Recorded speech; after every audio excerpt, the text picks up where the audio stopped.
You remind me of a Sunday back home in old Kentucky, with the church choirs just belting to the pines. And I love you like the mountains loves the way the morning opens to a soft and bright greeting from the sun. So if it make you stay, I wouldn't act so angry all the time. I wouldn't keep it all inside, and I'd let you know how much I loved you every day. All right, for our 20th podcast here on Milk and Bourbon, I brought back a fan favorite. The one podcast that I did that surpassed the first one that I ever put out, because you've got the it being so new that brings in people just to see what it's all about.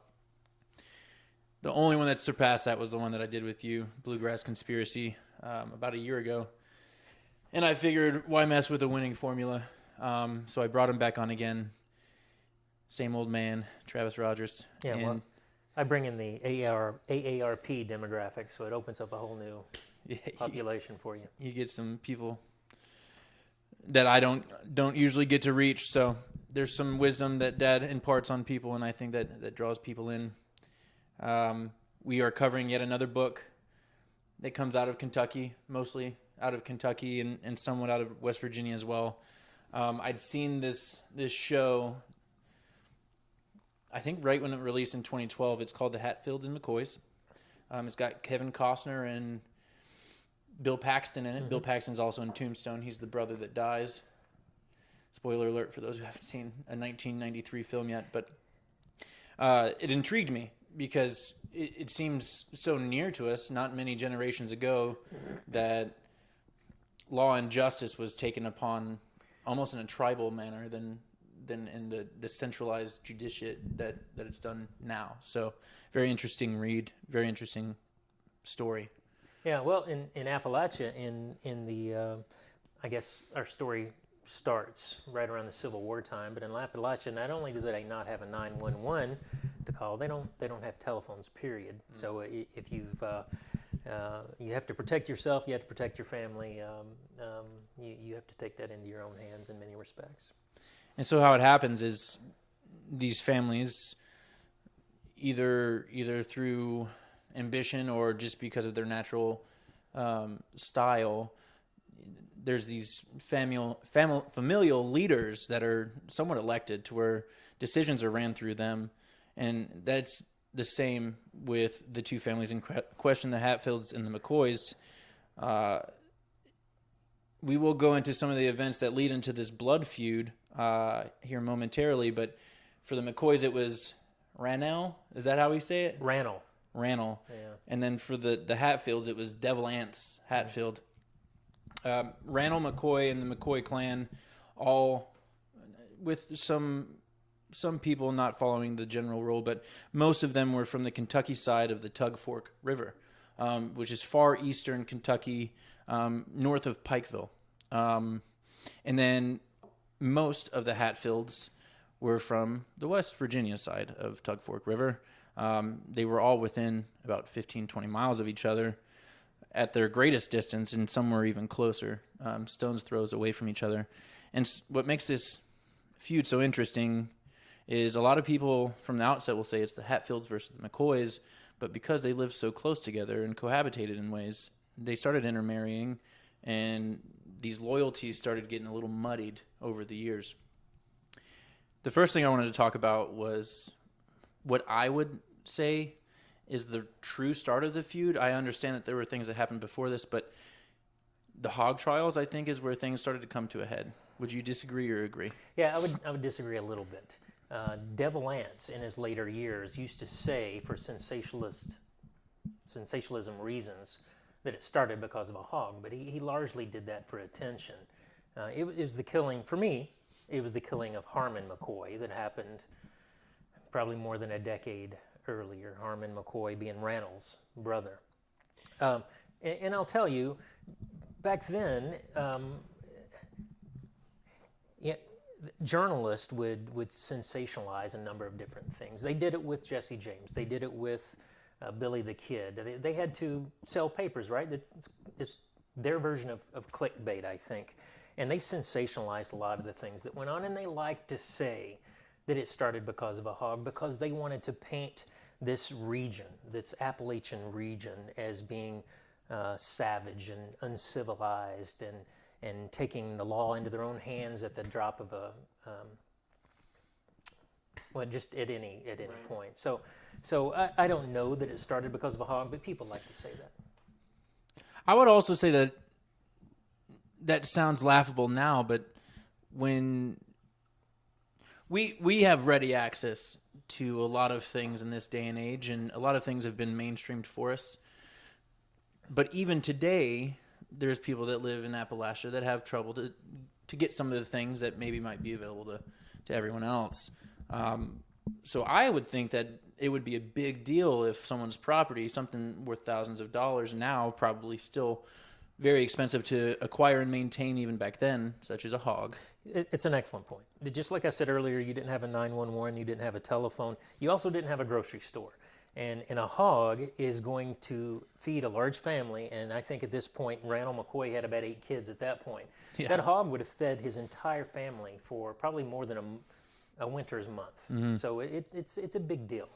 But I'm going to say right now, that the whole thing was the Hatfields' fault. I mean, I'm ready to pick a side. I'm just going to choose a side. I'm not going to, jump back and forth like some folks did. It was the Hatfields' fault. And poor Randall was just trying to provide for his family. And that hog was an important thing. I won't disagree with you that in this book, Blood Feud, and I'm not sure, we pulled from different sources for this podcast, but in the book, Lisa Alther tries to show accounts by Coleman C. and Coleman A., which are both sons of Cap, which was brother to Devil Anse. Or sorry, he was the son of Devil Anse. Cap was the son of Devil Anse. So this is 4 generations down. They started writing memoirs, and they clearly paint the Hatfields as being, this was just circumstance, and this is how it was, and we didn't aggress anything, and they would even mollify some of the things that Devil Anse did. I don't disagree with you that the Hatfields were definitely somewhat more the aggressors. What I will say is that Randall McCoy was a bit meek of a leader. At least that's how he's described in here. And then when you see some of the reactions to the Hatfields, you would say that maybe he could have used a stronger hand when he saw that he wasn't going to be covered by the marshals and the police officers there in that region. Well, 2 things, and I don't disagree with you. When you say that he wasn't a great leader, he wasn't trying to be a leader. His job, he was a farmer, and he was a sustenance farmer. His job was to just eke out enough on this hilly land in eastern Kentucky to help his family survive. That's point number 1. But point number 2 is Devil Anse. He was a powerful person in the region. He owned a timber business. He owned a whiskey business. He was a large landholder. He knew a lot of people in politics. In fact, he put a lot of people there. He had a number of allegations where he would intimidate voters to make sure that his folks were put into power. So he had the politicians, he had the money, he had the power, and Randall McCoy was just trying to eke out a living. So I think that actually brings, I kind of want to circle back to the hog trial, not because hogs are so important, but because it led to a couple of different things that happened on an election day. And now election days in the 1800s, around 1860, I think is when this happened, maybe a little bit earlier, 1855, 1860. Election days were a little bit different. People actually showed up and congregated together. It was a social event. It was a party. Yep. And as they were exiting this election day, this was after the hog trial, one of the family members of the McCoys who had married into the Hatfields was killed by 2 McCoys. And this is why I think this is the start. Now, I think that obviously it was Sam and Paris McCoy that killed Bill Statton. Bill Statton was indirectly related to all of the McCoys, but had married into the Hatfield family. He was killed they were acquitted of their crimes because they said it was in self-defense. Self-defense, jury of their peers. That is true as well, that the two McCoys, and well, you don't have to base everything off size. Bill Statton was an ox of a man, he's described as, and then Paris and Squirrel Hunting Sam were still fairly young and not quite large people. But they were tried for the murder of Bill Statton. I think that's what started it. Now that's no point to Rannell. He had nothing to do with that. He had nothing to do with that decision. So what happened to his family afterwards, his core family, I wouldn't say it's his fault whatsoever, but I think the McCoys dealt the first blow. And then the Hatfields continued to just take advantage of that. Well, I'm on McCoy's side. I think it started before that. It started when the Hatfield crew, the Logan County Wildcats, killed Harmon McCoy. So there, Rannell lost a brother. The second thing happened when they stole Rannell's hog. And then that was when you didn't put your hog in a pen. It roamed around. It had Rannell's mark on it. That was the second. The third thing is when Devil Lance's oldest son impregnated out of wedlock Rannell's daughter. High crime back then. And then left her. Yeah. And married another McCoy girl, 15-year-old girl. Now, that was no big deal then, but the point is there were three things that happened before that. And no one was dying. All right. Yeah. But he was acquitted. That was the one thing about the McCoys. When you did something against them, they would take you to court. Devil Lance, he would take you down to the river and execute you. Right. So I think the hog trial was the first step. I agree with you that Harmon McCoy, it wasn't a personal thing in that it wasn't the Hatfields targeting McCoys. It was because the Hatfields, who had defected from the Confederate Army to protect their homeland, because at the time people were running out of their supply chain, so they started taking things from homes. Yep. And so they formed this thing called the Logan County Wildcats. It was a militia. That's right. And Harmon, the first one killed, he had fought for the Union. Right. And they told him that he would pay for that. Yep. So I do agree that there was some. It wasn't a personal family on family thing. It was the fact that someone had dared to go to the Union side from that region, West Virginia, Kentucky, at the time.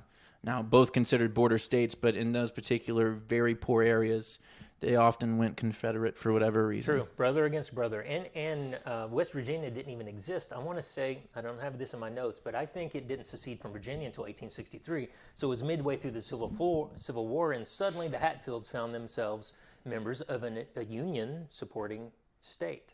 Mm-hmm. So that's the reason they created the Logan County Wildcats. Yep. So they did deal that first blow against Harmon, but nothing happened again for another 12 years, 13 years. It was more than a decade. And then that's when the hog trial happened. Bill Statton dies.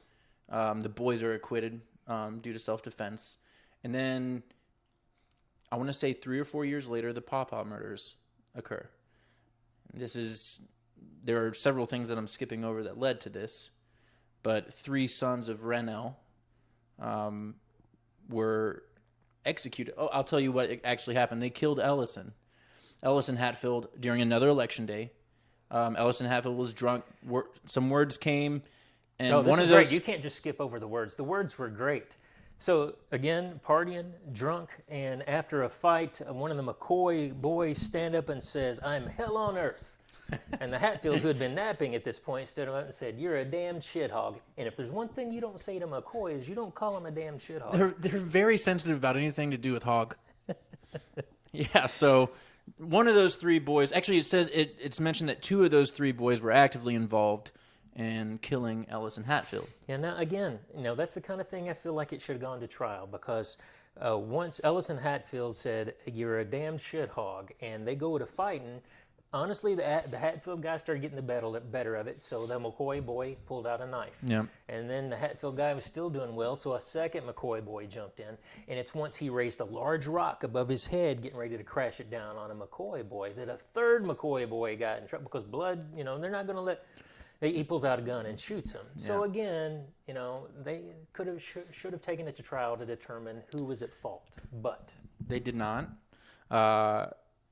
Devil Lance. So this is when Devil Lance is... There are times that we could argue about the level of involvement Devil Lance had with Harmon's death or or with anything that preceded this, but this is when Devil Anse, I believe, is really coming to his own and has taken the helm. This is where he's starting to become that man that you mentioned, who's able to have that sway in the region. But he ties up these 3 McCoy boys and essentially jails them himself in a schoolhouse, awaiting for Ellison to die. And he said, "Listen, you'll get your boys unharmed." He's talking to, her name started with an R, Rosanna, the mother of the children. He said, if Ellison lives, your boys will return to you just fine. Ellison didn't live. I think Devil Anse knew that. And so they decided to execute these 3 boys. Yeah. Tied them up to pawpaw trees right across the river. They transported them right across the river to Kentucky. I mean, by 50, 100 feet. Tied them to some pawpaw trees, killed them, and then went back over to the West Virginia line. Yeah. So yes, the regular judicial system was 100% not recognized there. And then this is when they started trying to bring the politics into it, and it really muddied the waters. Each family was sending messages to their respective governors, and then this is where I think that if they had had a strong judicial system that was completely separate from the legislative, this would be fine. But there were political considerations by both governors to where they didn't really want to do anything to adjudicate justice. Well, now I'm going to put in 2 things. Number one, when they killed that Hatfield guy, it was on the Kentucky side. And they were taking all 3 boys, and there were even McCoys that were doing it, taking all 3 McCoy boys to Pikeville for trial. They're saying, hey, these boys did wrong, let's take them to trial. And Devil Anse, who wasn't even at the party, came across the river, took them back to West Virginia. So they were going to trial, but he said, hey, no, we're going to figure that out. But you're right, once they started getting outside influence, other politicians, especially politicians that Devil Anse didn't have control of, who were not in his pocket, that's when things started to get really hairy, because once outside influences started getting involved, outside money, he felt he had to take it in his own hands. All right, so we have the pawpaw murders, which are brutal, and that's 3 sons of Rennell in one fell stroke, gone. That's right. He's already lost a brother. Now he's lost 3 sons. That's right. They took him down to the river, tied him to bushes, and executed him. What happens next? When they come to Randall's house. Mm-hmm. All right, so they decide, because I think at some point they deputized some people and they started doing raids to go arrest Hatfields. And Hatfield said, hey, we're not going to have you coming over to West Virginia arresting our kin. So they got about 20 people together and they go to Randall's house.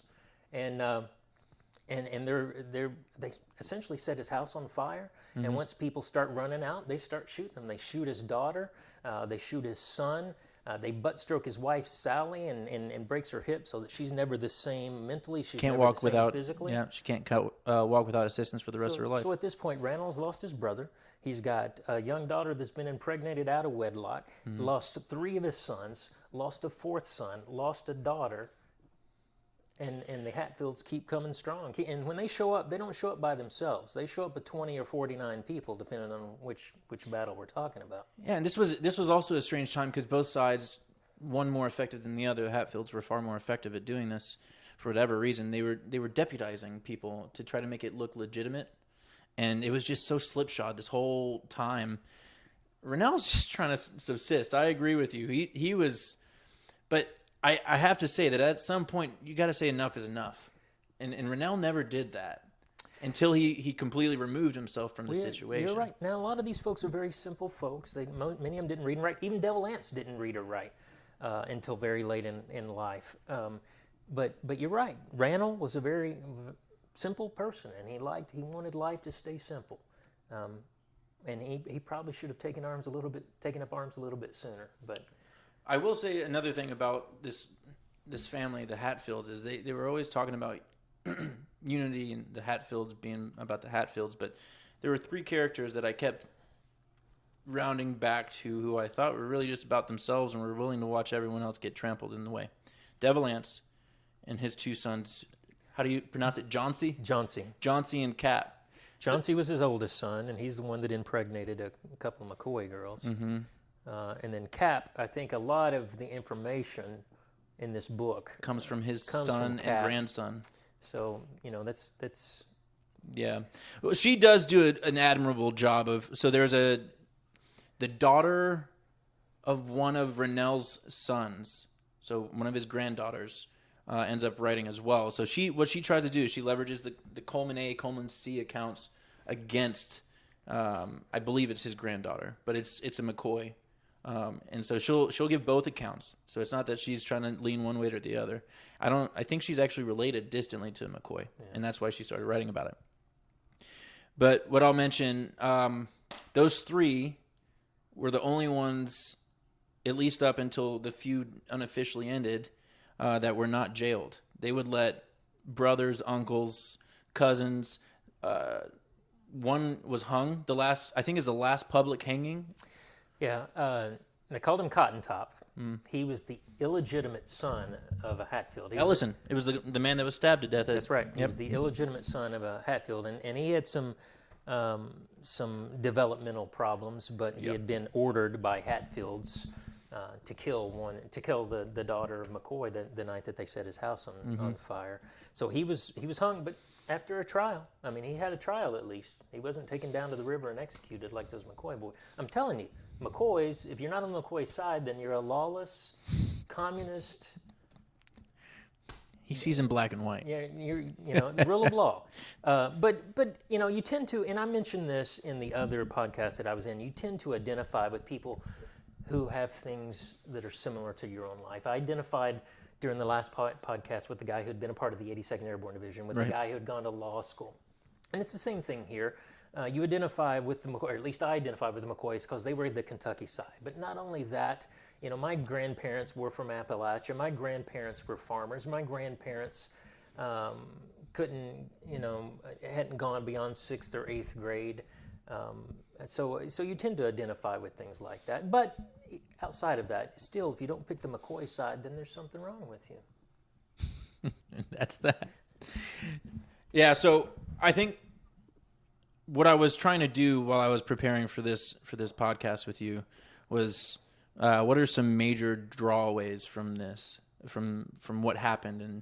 And one of the things that, because we talked about this quite a bit in the last one too, is the efficacy of the judiciate system. And remember when I asked you, like, why does it take so long? And you were saying, well, if it were my sons, I would want them to be given the fairest trial possible.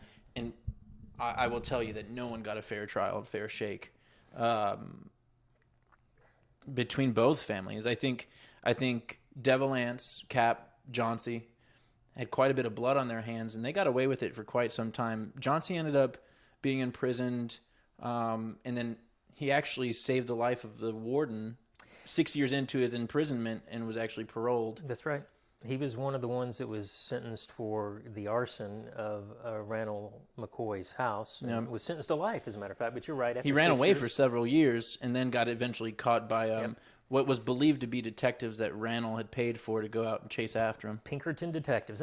So that's what I think the question you were asking, that was one of the things that I was going to say. When outside influences come in, we've got outside influences in terms of politicians. We've got outside influences in terms of money, because the coal business and the railroad business was first starting out then. And those Pinkerton detectives were coming in not because they were interested in justice, they were interested in bounty money. Oh yeah, that was very heavily money driven for quite. When I was telling you about all the slipshod, we're going to deputize him. The McCoys were even kind of doing it again. Rennell seemed to be just the hapless bystander in a lot of this, but Randall got. It's a rough life Randall had. So all in all, he ended up losing 7 children and his brother during this feud. I think there was something about 10 McCoys that died, and then 8 Hatfields. I counted 2 Hatfields, and for both of those Hatfields that were killed, one that the folks, they went to trial and they were acquitted. We talked about them a minute ago, and the other ones, the 3 were executed. Those are the only 2 Hatfields. The rest of them went to trial, went to jail. Right. Well, Jauncey, there was for instance, Devil Anse's 12th and 13th child, which. Again, the numbers make no sense to me. Rennell had 17 kids, I think is what we counted. I think Randall had 16, but we don't know that all of them lived to adulthood. Yeah, one of them was literally just named daughter on the family tree. But they were killed. shortly after the True Blood feud ended. So there's some Hatfields. Now it wasn't at the hands of the McCoys, but there was quite a few Hatfields getting killed. The two Hatfields that I know of, well, they didn't actually have the last name Hatfield, but it was outside influences doing it. It was Bad Frank Phillips, one of the guys that had been deputized in Pikeville, but another one of those outside influences. And he liked that bounty money. He liked being able to brag that, he had a badge that the governor had given him early on. I mean, governor revoked it later on, but... he was the one that married the same woman that was impregnated by Johnsy. That's right. Yep. That's right. So Johnsy, I mean... She left him because Johnsy liked to screw around. Yeah, he was running around on her. Yeah, so she left him, and then Bad Frank Phillips took up with her, as they call it. Yeah, they settled down with some of Johnsy's children. Yeah. When you're given the opportunity to really look at what it looks like when you don't have an adequate judicial system a framework to fall back on, this is what you're looking at is decades of people dying for grudges that people hold against each other, and because they weren't held in check, it just got crazy.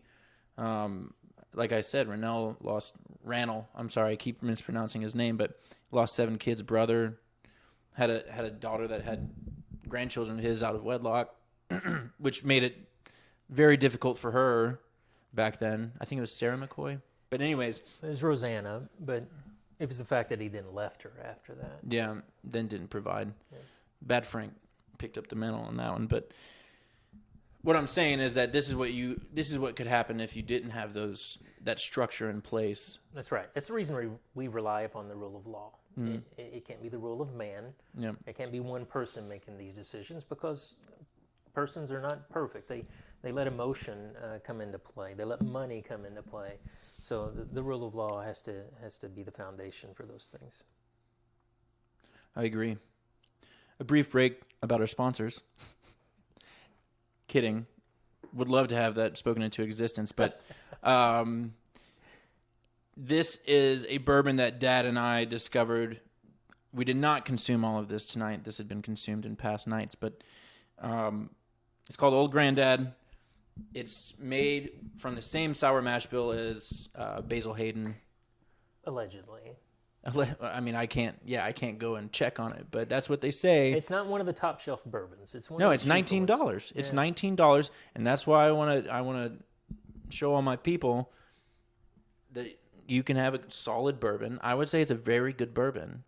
I'd say it is, and I think you've proven that already. When you say that Long Branch is one of your highest ranking ones in terms of your blind taste test, and that's not considered a top shelf bourbon. No, and it's from a distillery that I would not have guessed I would have enjoyed.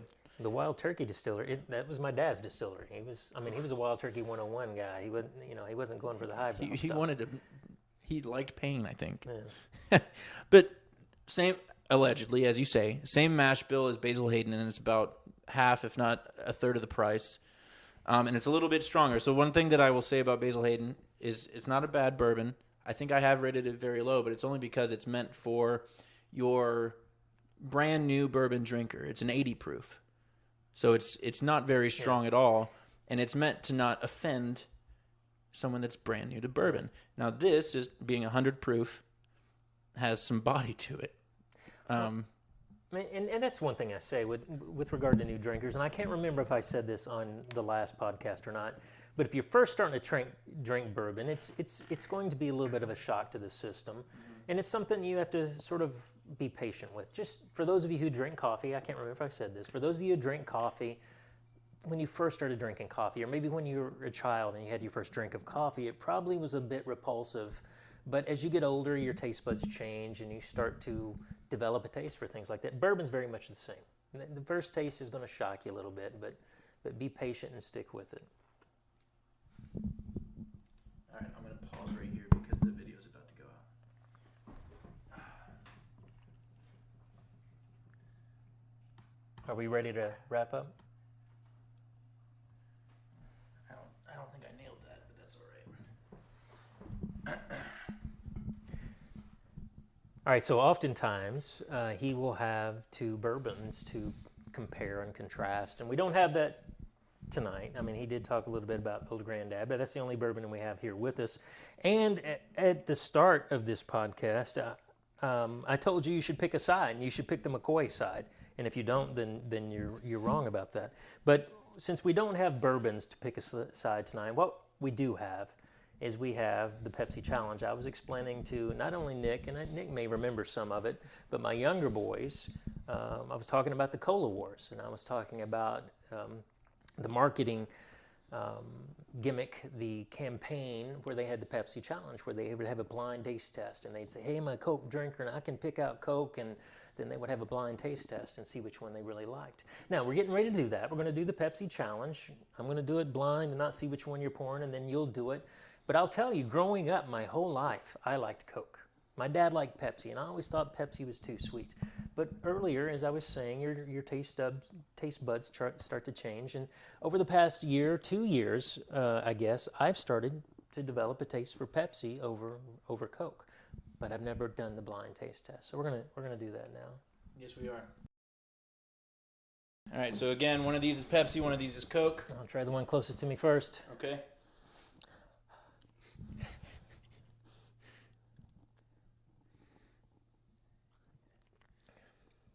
Pop connoisseur. And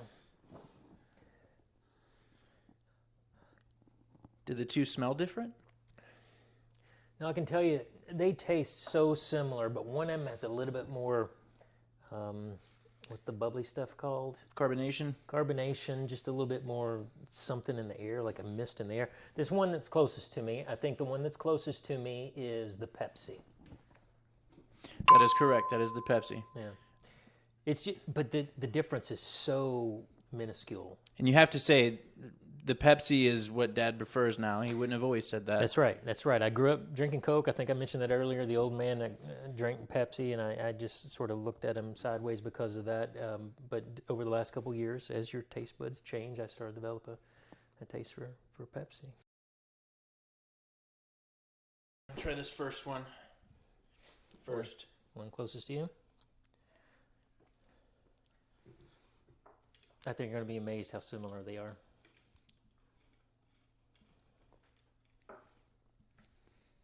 It's troubling. Oh, man. Are they the same drink?